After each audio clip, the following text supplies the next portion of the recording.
গাজীপুরের কাপাসিয়া উপজেলায় স্ত্রী ৩ সন্তানসহ ৫ জনকে গলা কেটে হত্যার অভিযোগ উঠেছে স্বামী ফোরকানের বিরুদ্ধে। শুক্রবার রাতেই হত্যার ঘটনা ঘটে। পুলিশ বলছে প্রাথমিকভাবে ধারণা করা হচ্ছে পারিবারিক বিরোধের জেরে ভয়াবহ এই হত্যাকাণ্ড হয়েছে। ঘটনার পর থেকে পলাতক গাড়ি চালক স্বামী ফোরকান। সহকর্মী জাহিদুল ইসলাম অনিকের তথ্য ছবিতে প্রতিবেদন। শুক্রবার অভিযুক্ত ফোরকান তার স্ত্রী শারমিন আক্তার, ৩ মেয়ে মিম আক্তার, ফারিয়া, হাবিবা আক্তার ও শ্যালক রসুল মেয়েকে কল করে তার ভাড়া বাসায় আনেন। পরদিন শনিবার ভোরে তিনি স্বজনদের মোবাইল করে ওই ৫ জনকে খুন করা হয়েছে বলে জানায়। স্থানীয়রা জানান, ভোরে ঘরের মেঝেতে ৩ শিশু, নারী ও এক যুবকের মরদেহ পড়ে থাকতে দেখেন তারা। খবর ছড়িয়ে পড়লে আশপাশের লোকজন ঘটনাস্থলে ভিড় করেন।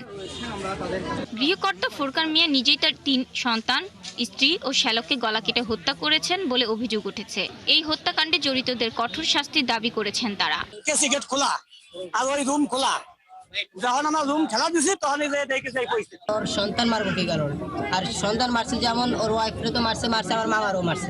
গাজীপুর থানার অতিরিক্ত পুলিশ সুপার জানান, প্রাথমিকভাবে ধারণা করা হচ্ছে পারিবারিক কলহের জেরে ওই ৫ জনকে হত্যা করা হয়েছে। যতটুকু প্রাথমিকভাবে জানতে পেরেছি, তাদের মধ্যে পারিবারিক বিভিন্ন বিষয়াদি নিয়ে কলহ হচ্ছিল।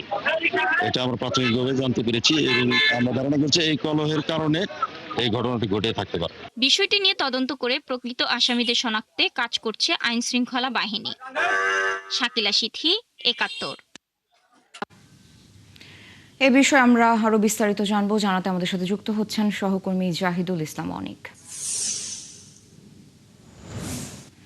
অনেক, আপনি তো এই মুহূর্তে ঘটনাস্থলে রয়েছেন, তো এই হত্যাকাণ্ডের বিষয়ে নতুন কোনো তথ্য আপনার কাছে রয়েছে কিনা, পুলিশ বা সংশ্লিষ্ট কারোর সাথে কথা বলতে পেরেছেন কিনা, এবং যারা প্রতিবেশীরা রয়েছেন সেখানে বা আত্মীয় স্বজন রয়েছেন তারাও বা কি বলছেন?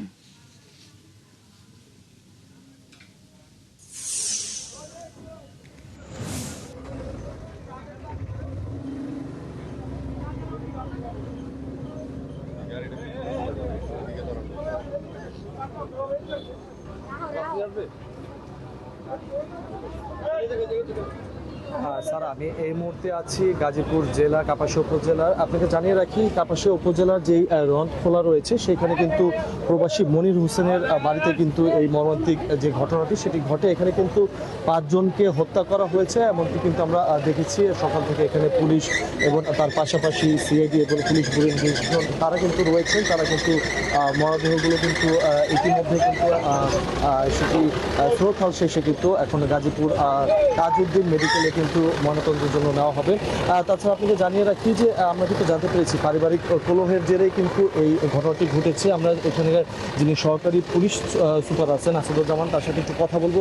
আচ্ছা, এই ঘটনার প্রাথমিক কি জানতে পারবেন?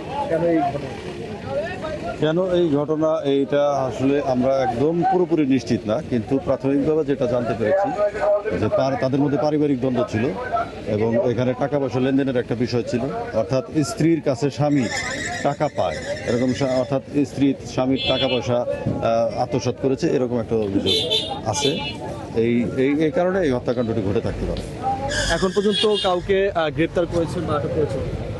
না, আমাদের মূল সন্দেহভাজন যিনি আছেন ফোরকান, ওকে আমরা এখনো গ্রেপ্তার করতে পারিনি, কিন্তু ফোরকানের যারা ফোরকানের সাথে যাদের যোগাযোগ আছে এরকম ২ জন ব্যক্তিকে আমরা আমাদের জিজ্ঞাসাবাদের জন্য আমাদের হেফাজতে রেখেছি।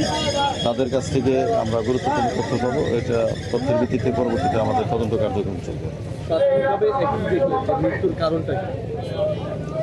মৃত্যুর কারণ যেটা বলছিলাম যে এটা পারিবারিক দ্বন্দ্ব, টাকা পয়সা এবং স্ত্রীর বিরুদ্ধে তার একটা পরকীয়ার অভিযোগও ছিল, এগুলোই শুনছিলেন।